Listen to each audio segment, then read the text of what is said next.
आज के इस वीडियो में बात करने वाले एसएससी एमटीएस 2024 के कुछ इंपॉर्टेंट क्वेश्चन जो कि आपके एग्जाम्स के लिए बेहद इंपॉर्टेंट रहने वाले हैं। तो इस वीडियो में हम आपको 25 मोस्ट इंपॉर्टेंट क्वेश्चन कराने वाले हैं। तो चलिए वीडियो को शुरू करते हैं।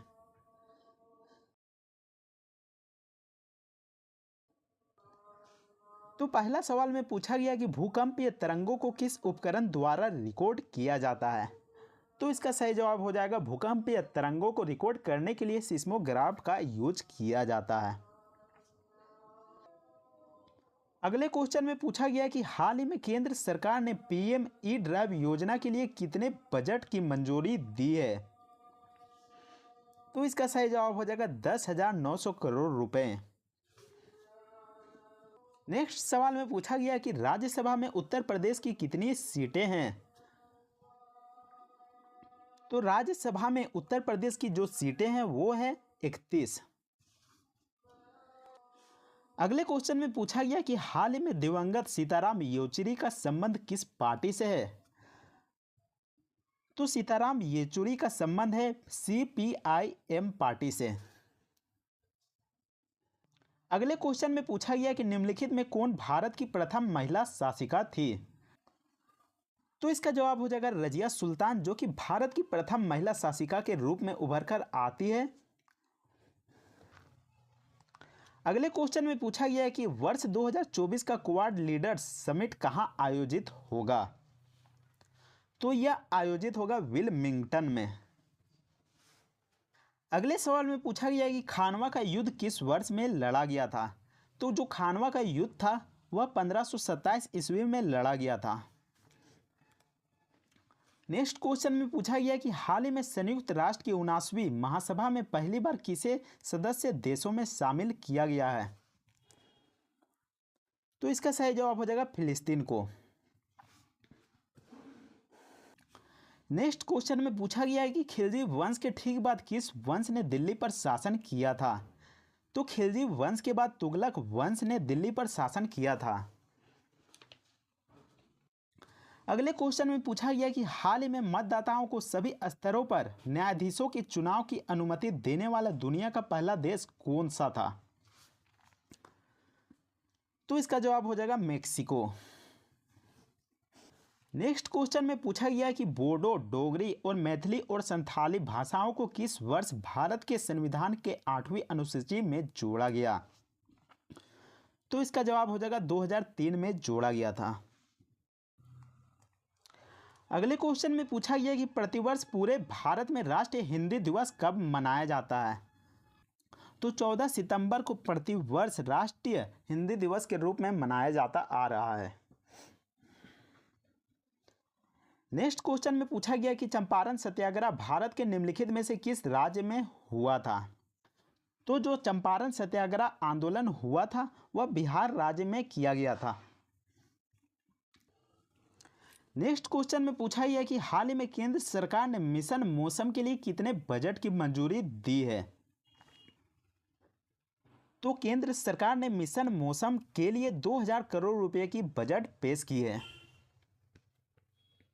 अगले क्वेश्चन में पूछा गया कि भारतीय राष्ट्रीय कांग्रेस की पहली बैठक कब और कहां हुई थी। तो भारतीय राष्ट्रीय कांग्रेस यानी कि आईएनसी की पहली जो बैठक हुई थी वह 1885 में हुई थी और बॉम्बे में हुई थी।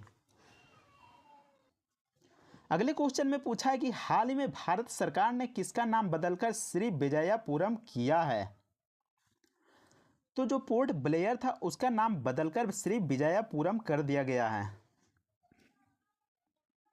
नेक्स्ट क्वेश्चन में पूछा गया कि राजनीति का कौन सा निदेशक सिद्धांत अंतर्राष्ट्रीय शांति और सुरक्षा को बढ़ावा देने से संबंधित है। तो अनुच्छेद नंबर 51 जो कि अंतर्राष्ट्रीय शांति और सुरक्षा को बढ़ावा देने का जो निदेशक सिद्धांत है। अगले क्वेश्चन में पूछा गया कि 9वां अखिल भारतीय राजभाषा सम्मेलन 2024 कहां प्रारंभ होगा।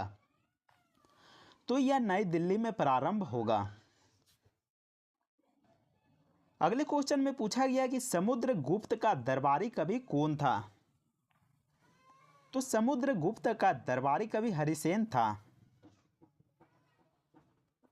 अगले क्वेश्चन में पूछा गया कि हाल ही में केंद्रीय मंत्री श्री राजीव रंजन सिंह ने कहाँ रंगीन मछली ऐप लॉन्च किया है।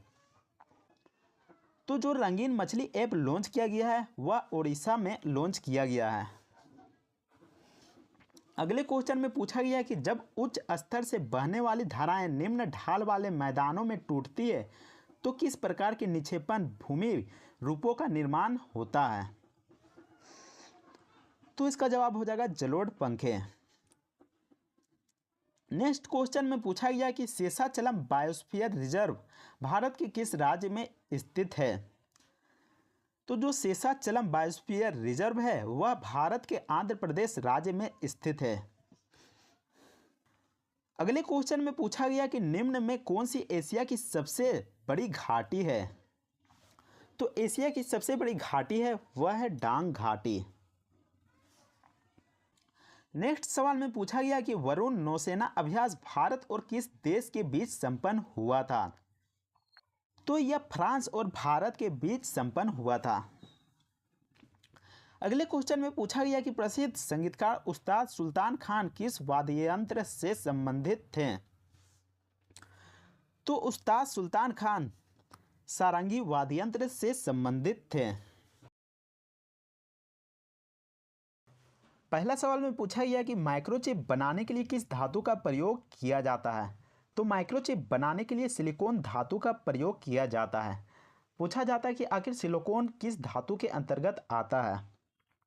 तो सिलिकॉन अर्धचालक के अंतर्गत आता है, अर्धचालक, जिसे सेमीकंडक्टर भी कहा जाता है। अगले क्वेश्चन में पूछा गया कि दलदल एवं धान के खेतों में इनमें से कौन सी गैस उत्सर्जित होती है। तो जो दलदल और धान के खेत होते हैं उसमें से मीथेन गैस निकलता है। मीथेन गैस को मार्स गैस भी कहा जाता है, मार्स गैस। इसके अलावा इसका फॉर्मूला की बात की जाए तो इसका फॉर्मूला होता है CH4। अगले क्वेश्चन में पूछा गया कि बड़ी माता के टीके का आविष्कार किसने किया था। तो जो बड़ी माता का टीका होता है उसका आविष्कार एडवर्ड जेनर ने किया था। अगले क्वेश्चन में पूछा गया कि निम्नलिखित में कौन से दो क्षेत्र भारत के प्रमुख जैव विविधता स्थल है। तो इसका जवाब हो जाएगा पश्चिमी घाट और पूर्वी हिमालय। इसके अलावा क्वेश्चन में पूछा जाता है कि जैव विविधता दिवस कब मनाया जाता है। तो जैव विविधता दिवस 22 मई को मनाया जाता है, 22 मई को। अगले क्वेश्चन में पूछा गया कि निम्नलिखित में कौन सा प्रमुख महिला सेक्स हार्मोन है। तो एस्ट्रोजन जो है वह महिला सेक्स हार्मोन है। अगले क्वेश्चन में पूछा गया कि आवर्त सारणी का आविष्कार किसने किया था। आवर्त सारणी का मतलब यहाँ पर पीरियोडिक टेबल से है। तो इसका आविष्कार किसने किया था। तो इसका आविष्कार दमित्री मेंडलीफ ने किया था। अगले क्वेश्चन में पूछा गया कि भारत की सबसे लंबी मारक क्षमता वाली बैलिस्टिक मिसाइल कौन सी है। तो जो अग्नि 5 है, यहाँ पर अग्नि 5 होगा। जो अग्नि 5 है वह भारत की सबसे लंबी मारक क्षमता वाली बैलिस्टिक मिसाइल है। और इसकी रेंज कितनी है। तो इसकी रेंज है 5000 किलोमीटर से लेकर 8000 किलोमीटर तक। तो जो अग्नि 5 है वह 5000 किलोमीटर से लेकर 8000 किलोमीटर तक अपनी मिसाइल छोड़ सकता है, वहां तक हमला कर सकता है। अगले क्वेश्चन में पूछा गया कि काली मिट्टी के बारे में इनमें से कौन सा कथन सही है। तो यहाँ पर ऑप्शन देख सकते हैं। यह मिट्टी कम उपजाऊ होती है, यह दक्षिणी पठारों के अधिकांश भागों में पाई जाती है, या फिर यह यमुना के अधिकांश भागों में पाई जाती है, या फिर फास्फोरस नाइट्रोजन प्रचुर मात्रा में इस मिट्टी में पाई जाती है। तो यहाँ पर कौन सा कथन सही है। तो कथन नंबर बी यानी कि आंसर नंबर जो बी है, यह दक्षिणी पठारों के अधिकांश भागों में पाई जाती है, यह आपका सही जवाब हो जाएगा। इसके अलावा जो काली मिट्टी होती है वह धान की खेती के लिए और कपास की खेती के लिए काफ़ी अच्छी मानी जाती है और इसमें प्रचुर मात्रा में ह्यूमस पाया जाता है, ह्यूमस पाया जाता है।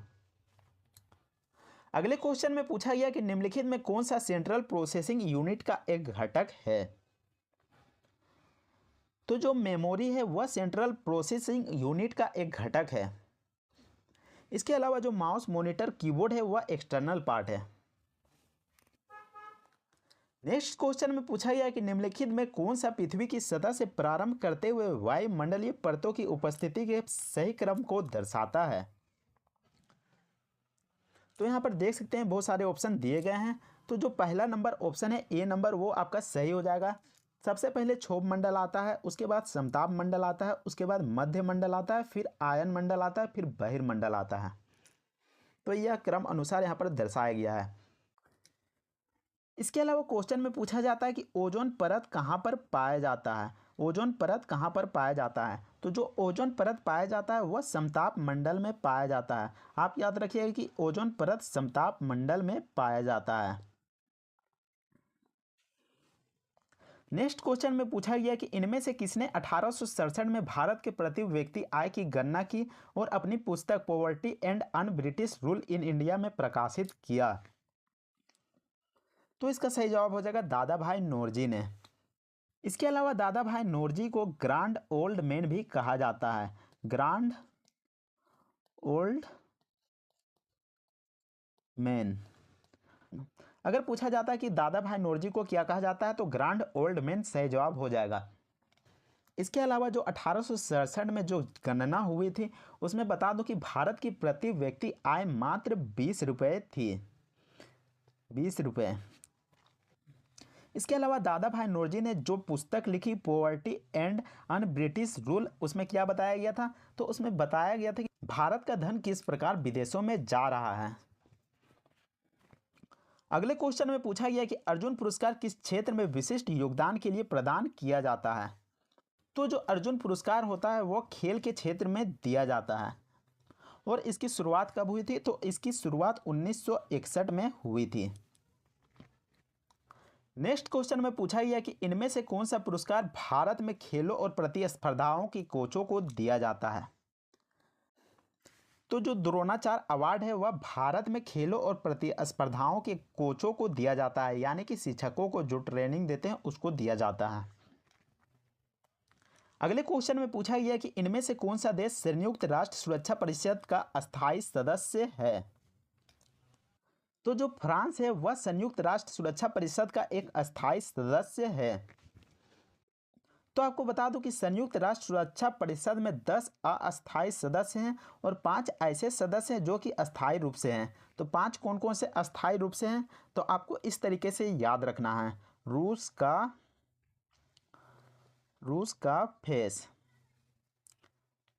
तो यहाँ पर रूस का फेस में आपको क्या रखना है? पहला नंबर में तो रूस खुद आ जाएगा, दूसरा नंबर में जो आ जाएगा वो फ्रांस है, और तीसरा नंबर में आ जाएगा अमेरिका है, और चौथा नंबर में आ जाएगा आपका वो चीन है, और जो पांचवा नंबर में आ जाएगा वो है इंग्लैंड यानी कि ब्रिटेन। अगले क्वेश्चन में पूछा गया है कि लाहौर एवं कश्मीर में स्थित शालीमार गार्डन किस कालीन की वास्तु कलाकृतियां हैं। तो इसका जवाब हो जाएगा मुगल काल की।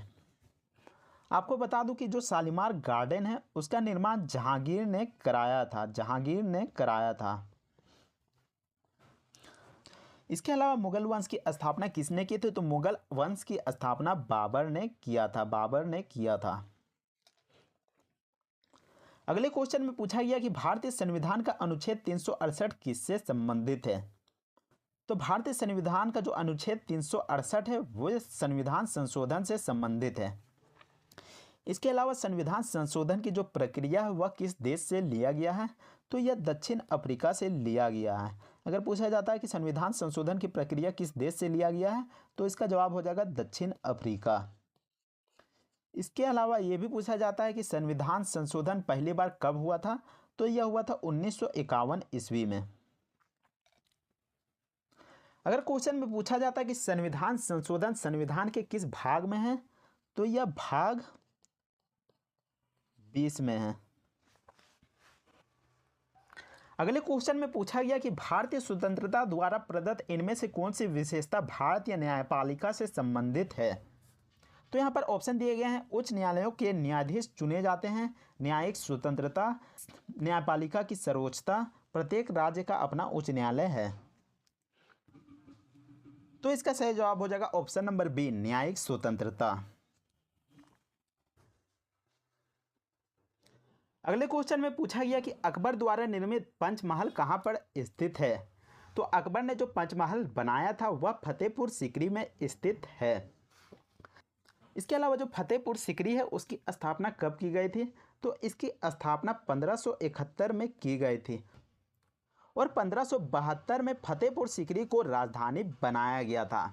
इसके अलावा फतेहपुर सीकरी में 1602 ईस्वी में बुलंद दरवाज़ा का भी निर्माण अकबर के द्वारा कराया गया था। और क्यों कराया गया था? क्योंकि अकबर ने जो गुजरात था उस पर विजय प्राप्त किया था। अगले क्वेश्चन में पूछा गया कि कामागाटा मारू घटना किससे संबंधित है।